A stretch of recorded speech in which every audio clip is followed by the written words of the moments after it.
Well, I want to take you back real quick to 2005. It was Debbie and I, our family, it was our first year living out in Arizona. And Debbie and I were able to take a trip towards the end of the year up to Sedona, Arizona. If you've ever been there, it's beautiful. And we got to go on what's called a pink Jeep tour.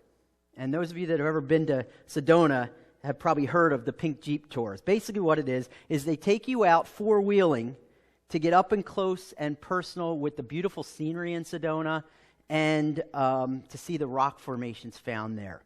But more importantly, these pink Jeeps, they were all painted pink, the Jeeps, and they were, they could get places nobody else could really get. They were kind of outfitted like rock crawlers. So we go on this pink Jeep tour, and they take us down the road, and then we turn off the road, and we head down this trail. And as we headed down this trail, we see up in front of us this huge log across the trail. So we're thinking we're going to have to get out and, somehow move it or saw through it just to get through. But instead, the guy in the Jeep just plows right over it. And when we went over this, man, I was glad we had seatbelts on because we almost flew out of the Jeep. It was just violent. We were just like, and Debbie and I are looking at each other. And I had a great time. Debbie would beg to differ at this point. But we're sitting here saying, man, that was crazy. We almost died. And anyway, we go on the rest of the tour and we get out into the rock formations, and we spent the rest of our time, the rest of this tour, looking at this amazing scenery in Sedona and crawling over all these rocks in the Jeep and going up near up and down near vertical drops on these Jeeps. It was really crazy. It was amazing. But the best part of the tour, of this 2-hour tour, came at the end. We were on our way back to the main road, and we're on this trail, and we're getting out to the main road, and we're almost to the main road, and we kind of go over this little bump. Felt like a little speed bump.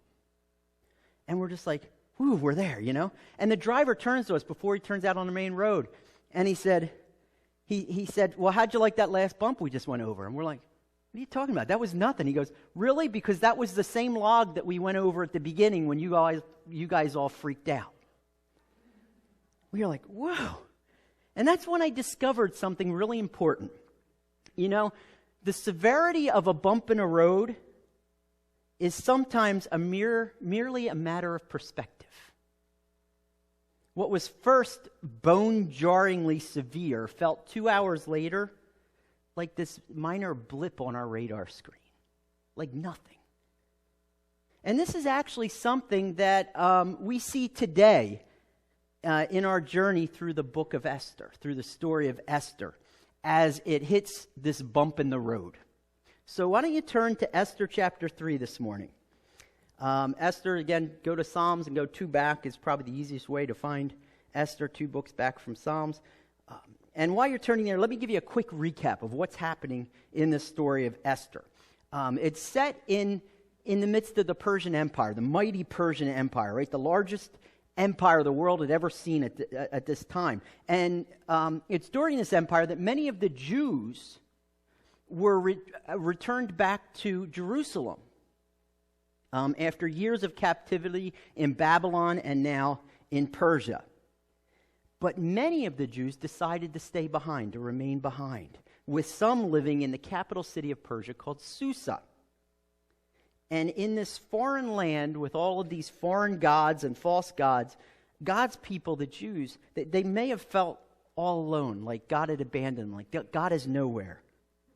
But over and over in the story of Esther, he shows that instead God is now here. God is present. So the story of Esther, it opens up, the king of Persia, King Ahasuerus, or King Xerxes, as he's known by others as, he decides to have all these feasts and all these parties. And at one of these parties that he's holding, and they're meant to show his power and his wealth, to kind of show off, right? And at one of these, he summons this queen to come show off her beauty to everybody. But she refuses. And the King Ahasuerus, he gets angry, right? And he deposes Queen Vashti, or says, you're no longer queen, and kind of puts her away. So he's now a king without this queen, and his advisors say, you know what you need to do? You need to find a new queen. So why don't you get all these young women from all around the empire, bring them together, and from them you can choose who's going to be your next queen. Kind of a beauty contest of sorts. And this girl named Esther, she's a young orphan Jewish girl who's being raised by her cousin, Mordecai. She's taken into the palace to be part of this selection process. But she doesn't tell anybody she's a Jew. She kind of keeps that a secret. But while she's there in the palace, again, everybody she meets she finds favor with, especially the king, who chooses her to be his new queen. So you have this poor orphan Jewish girl is made now queen of the largest empire and most powerful empire the world had ever seen. Pretty amazing, huh? A little while later, Mordecai, her cousin, is sitting at the gates to the king's gates to the palace, and he overhears two people plotting to kill the king. So he tells Esther about this, who tells the king, and the king roots it out, and he ends up executing these plotters, and then he writes it down in his history book. You know, this happened. So Mordecai's kind of a hero. So everything's going great for the Jews, right? They seem to be going great for Esther, Mordecai, all the Jews, but it's all about to change now. When a new character comes on the scene and tensions begin to rise. So that's what chapter 3 kind of introduces to us. So let's read through chapter 3. We'll stop along the way to kind of build up what God's talking about here and then see what it has for us. So verse 1 says, "After these things, King Ahasuerus promoted Haman the Agagite." Okay, so this is our fifth major character in this book, right? We have Ahasuerus the king, we have Esther, we have Mordecai, we have God who's here, right? And then we have this guy named Haman. And Haman's kind of the protagonist. He's the villain here. So anyway, he promotes Haman the Agagite, the son of Hammedatha, and advanced him and set his throne above all the officials who were with him. And all the king's servants who were at the king's gate bowed and paid homage to Haman, for the king had so commanded concerning him. But Mordecai did not bow or pay homage.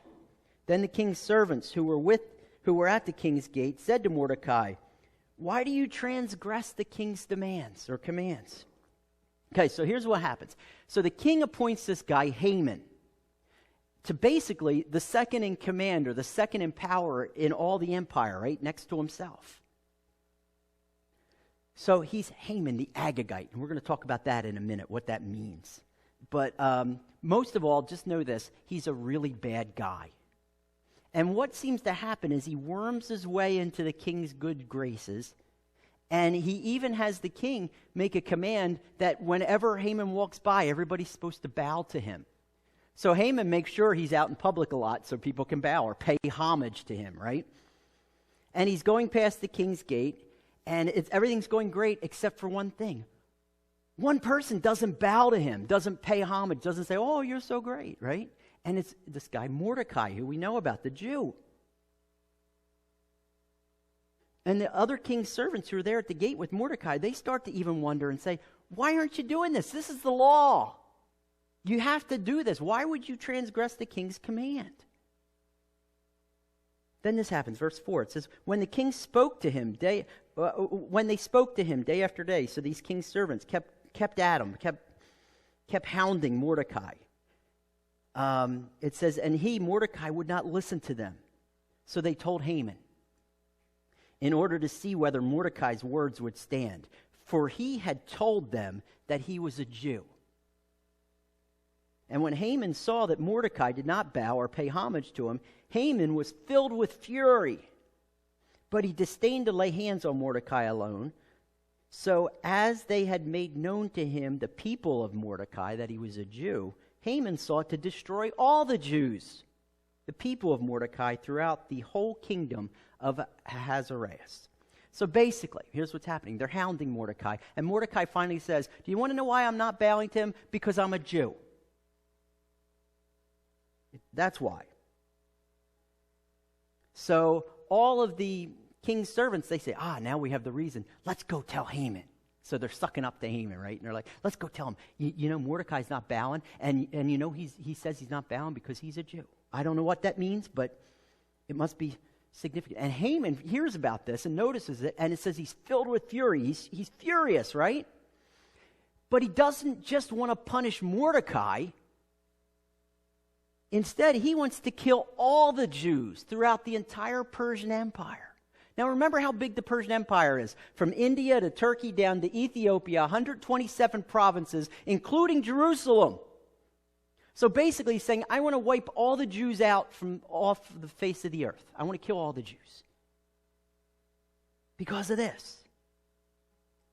What's going on here? This seems a little extreme, doesn't it? First of all, why is Mordecai not bowing? Why is that significant? And why is Haman so mad at Mordecai not bowing, beside the fact that he just likes people bowing for him? Well, we may be tempted to say, well, yeah, Mordecai's a Jew, and their law says you can have no other gods before God, so if you bow to somebody, you're making them a god. It's not that, okay? Because the Jews would bow to other kings and things like that and still not think they're making them another god. So it's not for that reason. You see, the reason why Mordecai's not bowing, and the reason for this tension goes much deeper, and it goes way further back. So buckle up for a minute. I want to do a quick history lesson for you to explain where this is going. All right, it says early on, right? Haman is an Agagite. What does that mean? That means he's a descendant of this guy named Agag. Okay? Who's Agag?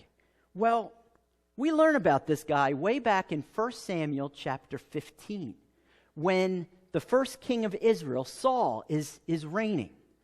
And what's happening is, as God was establishing his people in the promised land, he gave them a command. He says, I want you to destroy everybody who lives in this land. You have to wipe them out completely, and all of their things you have to destroy. Because this is your land, and it's my land for you. And I want you to wipe. Well, one of the nations that was in the promised land was this nation called the Amalekites. And the Amalekites had a king named Agag. So Saul goes to war. The Israelites go to war against the Amalekites, and they defeat them in battle. Destroy almost everything. For some reason, Saul says, I don't want to kill the king, though. That seems a little extreme.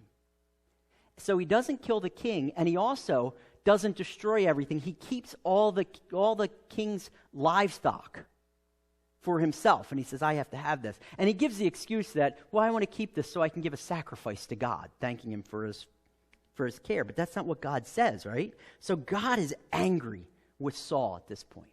And he sends his prophet Samuel to go confront Saul. And Samuel comes to Saul and says, what are you doing? God told you to destroy him, and you didn't destroy him. And Saul says, well, wait a minute. I wanted to kind of, give sacrifice. And Samuel goes, you know what? Because you sinned against God in this way, the throne is going to be taken from you and your line this very day. So he says, when you die, your line is going to end there. And that's when David becomes king. God chooses David to be king. So this was the turning point for Saul, or the final nail in his coffin, per se. But here's what, and Saul tries to offer the excuse, saying, wait, but I'm trying to worship God with all this. I want to give sacrifice to God. And here's where Saul tells him in 1 Samuel 15, verse 22, and maybe you've heard this before. He says, and Samuel said to him, has the Lord as great delight in burnt offerings and sacrifices as in obeying the voice of the Lord? Behold, to obey is better than sacrifice. Have you ever heard that? This is where it comes from. And to listen than the fat of rams. So Samuel's confronting him and saying, no, Saul, you're sinning here. You didn't do what God wanted you to do. So then Samuel goes out and he himself kills King Agag. Okay? So anyway, Haman is a descendant of this king, King Agag. But the rift between the Jews and Mordecai goes even further back than this incident. You see, again, King Agag was an Amalekite. Well, the Amalekites were always a thorn in the side of the Israelites. Even when they were coming from Egypt to the Promised Land, they would attack the Israelites when they were in the wilderness under Moses. And they were always messing with them. But if we go all the way back to Genesis 36, and I know this is kind of getting confusing, but follow here. When we go all the way back to Genesis chapter 36, it speaks of Amalek, who's the first king of the Amalekites. And it talks of a very important relative of Amalek. Actually, it's his great-grandfather is a guy named Esau. You ever heard of Esau? That Esau. You know, the grandson of Abraham, the twin brother of a guy named Jacob, whose name was changed to Israel. Starting to get the rift? Jacob and Esau were bitter rivals, weren't they? Right? Even when Esau was born, Jacob was holding onto his heel as they came out, right? And was always this thorn between them. So they were bitter foes, and it seems it's never changed through the ages, all the way to Haman, who now sees his chance to deal a final death blow to his people's sworn enemy, the Jews. And in fact, this is probably why Mordecai's not bowing to Haman, because he's saying, why would I give homage to Israel's sworn enemy? I can't do that. So the plot thickens, doesn't it? So now do you follow that there's a reason here? It's like a soap opera, isn't it? I mean, come on. It's amazing that this is all happening. So anyway, the plot begins to thicken. And he says, I need to destroy all these Jews. But when is this going to happen? Verse 7 says, in the first month, which is the month of Nisan, in the 12th year of King Ahasuerus, they cast pur. That is, they cast lots before Haman day after day. And they cast it month after month till the 12th month, which is the month of Adar. So Haman's trying to decide when this should happen. And how he makes this decision is they cast lots. A pur actually means the dice. So they're rolling dice. And they have a certain number that he says, all right, this is going to be a sign of when we should do this. So they start rolling them each month. And if that number comes up, they say, well, it's supposed to be this day of this month that this happens. So they start rolling the first month of the year. Nothing. Second month, nothing. Third month, nothing. All the way to the 12th and last month of the year. And they roll the dice and it finally comes on the number and they say, this is when it should happen. This 12th month of the year. So now that he has the date, Haman says, all right, now I got to get all this approved. So verse 8, then Haman said to King Ahasuerus, you know, there's a certain people scattered abroad and dispersed among the peoples in all the provinces of your kingdom. Basically, they're everywhere. Their laws are different from those of other people, and they do not keep the king's laws. So that is not to the king's profit to tolerate them. What a worm. You starting to get this? Get this guy? So then verse 9, he says, if it pleases the king, let it be decreed that they be destroyed. And I will pay 10,000 talents of silver into the hands of those who have charge of the king's business, that they may put it into the king's treasury. So here's what happens. Basically, Haman convinces the king that the Jews are bad. And they're bad for his kingdom, bad for his image, and they must be dealt with. They must be destroyed. And to seal the deal, he offers the king money to sweeten the pot. Basically, if the king makes this law, Haman would give him 10,000 talents of silver for the privilege of ridding the empire of these dangerous people. Isn't he a great guy? Now, put this in perspective. According to the Greek historian Herodotus, who wrote about the Persian Empire, the annual income each year during the Persian Empire was about 15,000 talents of silver per year. So, in essence, Haman is offering the king the amount equivalent to 2/3 of their national income just to pass this law. A couple things. Haman must have been pretty rich, but he probably also figured he'd offset it by the spoils of all the Jews they're going to kill. But to put this in even further perspective, let's break this down. A talent in the Bible, when you see this talent, doesn't mean your skill or anything like that. A talent is equivalent to 75.6 pounds. So 10,000 talents is 756,000 pounds of silver.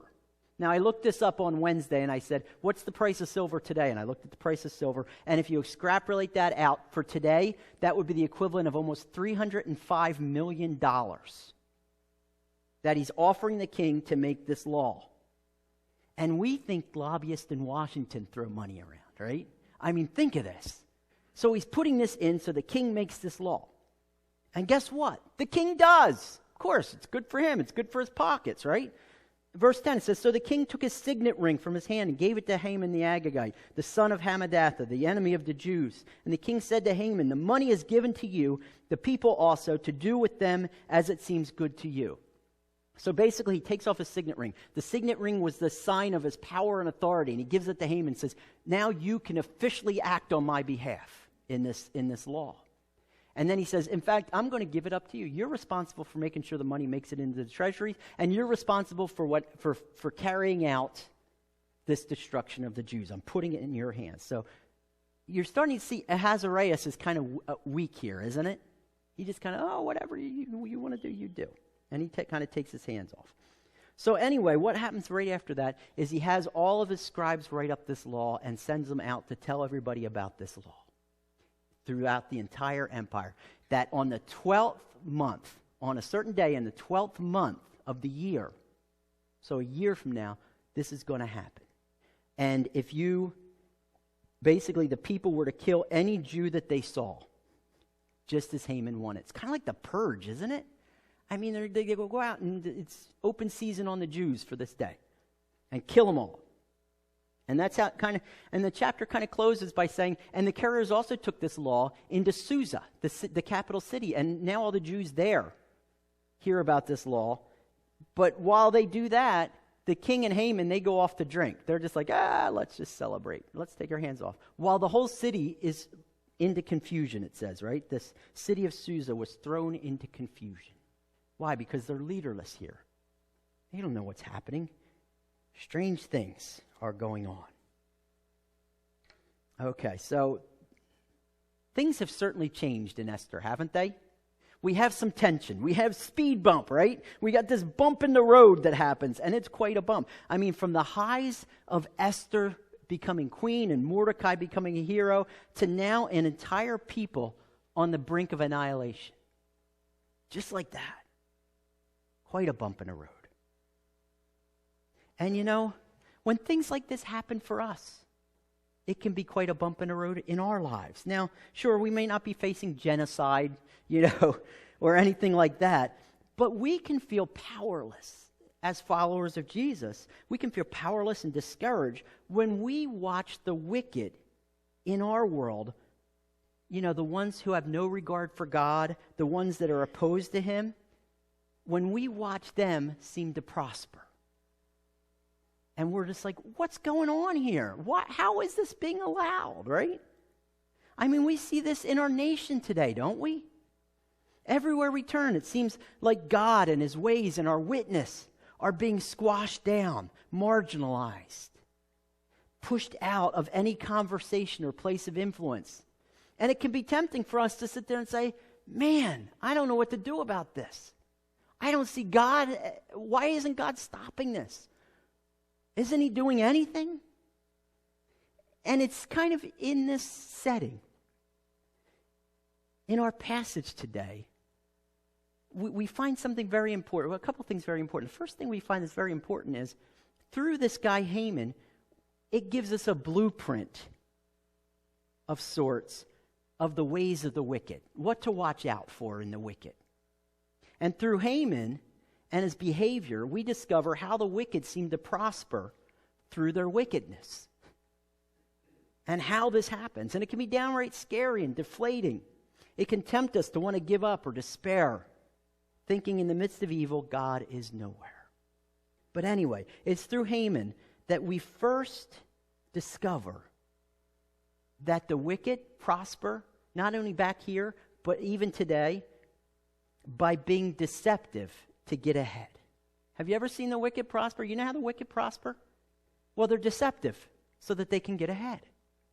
Look at Haman. Haman seems to arise out of nowhere. He isn't mentioned anywhere else. He isn't even a Persian by birth. He's an Agagite or an Amalekite. Okay? But somehow it seems he's wormed his way into the king's good graces, right? Gaining position and notoriety. I mean, people are even ordered to bow before him. And other servants of the king see this and they try to follow suit. They're following his example. That's why they run to him when they see Haman not bowing, and they're like, do you see what he's doing? He doesn't think anything of you. I mean, he's not bowing, and they tell on him, they tattle on him. and just like Haman, it gives us a picture of what Haman was probably doing with Ahasuerus. And then when it comes down to getting this law passed, he lies about the danger of the Jews. The Jews don't pose any danger here to the Persian Empire. They're not an army or anything like that. But he kind of says, well, these guys are a real danger. And he starts to twist things, right? Well, these people they have their own set of laws. He's implying that because they follow Mosaic law, then they're going to be bad citizens in Persia. That doesn't necessarily have to logically follow. You can be a good citizen and still follow the laws of God. But he's making it sound like, well, because they follow God, they're not going to follow you. So they're very dangerous. So he's lying. He's being deceptive, right? And then he bribes the king. That's not good enough, so now he's got to deceive the king or got to appeal to the king's greed and bribes him, right, to seal the deal.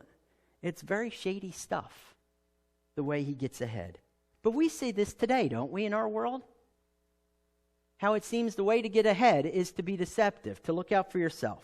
In the workplace, we see it. At school, we see it, where you have teachers' pets and things like that. And we see it in clubs. If you're part of a club, you can see it there. You can see it in our government, right? Doing whatever it needs to be done, whether truthful or not, is the way to get ahead. Get noticed and get power. It seems that doing things the right way is no longer the fast track for advancement, is it? So that can tempt us to want to say, well, then we might as well just follow suit in what we do and do things illegally and break the law, do all these things to get ahead just like everybody else, right? Well, this is how evil prospers and the wicked prosper. And then we see Haman something else. We see that Haman, is all about getting this power in his life. And we see kind of what fills him, right? When he learns what Mordecai does in verse 5, it says that he is filled with fury. In other words, the wicked seem to prosper by being filled with wickedness. Here's how the wicked prosper. There's no filter. Anything they want to do, it doesn't matter if it's true or not, it doesn't matter if it's right or not, it doesn't matter if it's good or not. There's no filter. I'll just do whatever works. And that's why sometimes the wicked, they can lie and then lie about lying. It doesn't matter, right? And this is what Haman's doing. Those with no regard with God are filled with self, filled with wickedness. There's no depth the wicked won't sink, no trick they won't try, no filter for their desires or feelings. This isn't the only thing that Haman's filled with, is fury. Before being filled with fury, he's filled with power, right? He gets this power, and he's like, so then he goes walking around so people can pay homage, which is filling himself with pride. So then when he's kind of dissed a little bit, then he goes to the next thing, and his next impulse is being filled with fury. And he's like, man, this is horrible. Do we ever see this today? Do you see this in the wicked? That they just want to just react on their impulses and be filled with whatever kind of floats my boat and however I need to do it. I mean, it's hard to watch the news anymore, isn't it? It's hard to hear about stories of crimes or stories about people getting angry over things they shouldn't be that angry about. And it's hard to do that. Why? Because it seems there's no depth that sinful human beings can't go.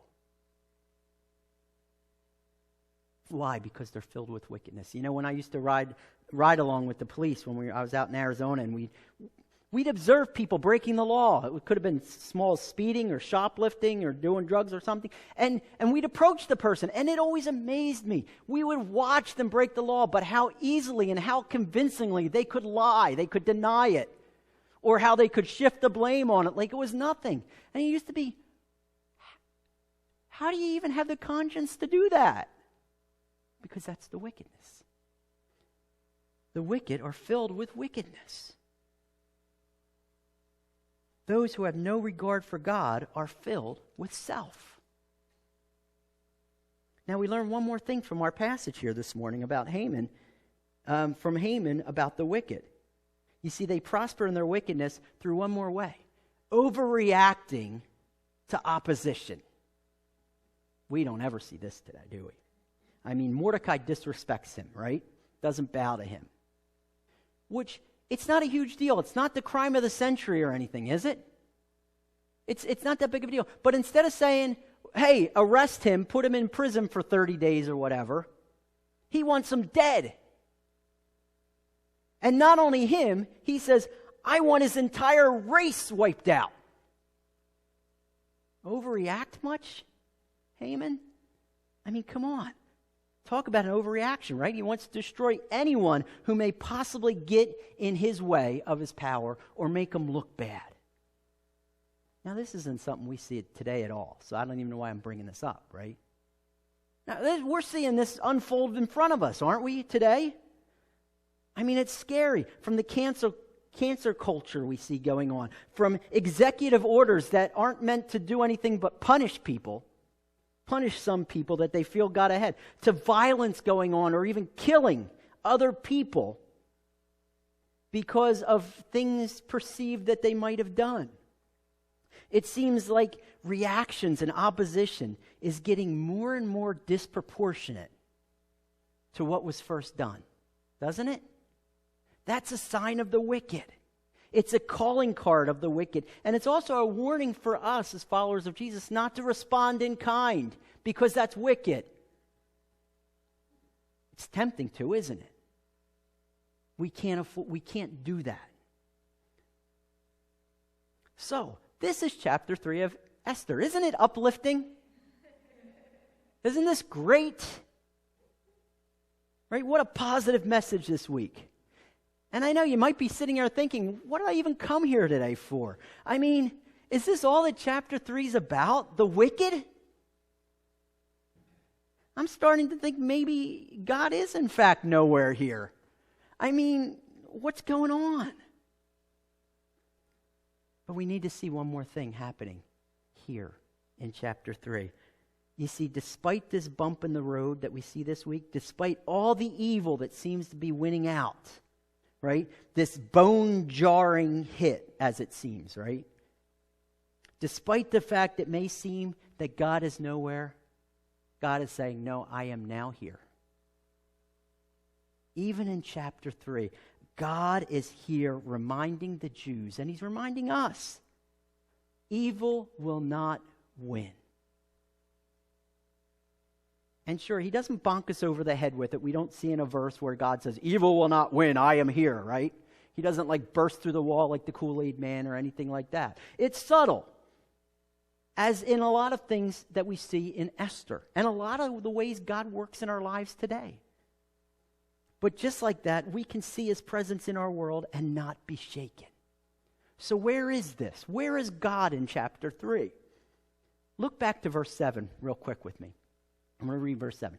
In the 12th month, which is the month of Nisan, in the 12th year of King Ahasuerus, they cast the poor. That is, they cast lots before Haman day after day. They cast it month after month till the 12th month, which is the month of Adar. Now, this seems pretty benign, doesn't it? We kind of read through it and said, yeah, so this is what happened. Okay, what we need to know is the casting of lot or the rolling of dice, it was a common way for people to reveal a decision or come to a decision. You know, even for God's people, this was used to discern his will. We see this in Joshua, where he cast lots in dividing up the promised land to the different tribes. We see it in Jonah, when the great storm came and the boat sinking, and they cast lots to see who had sinned against God.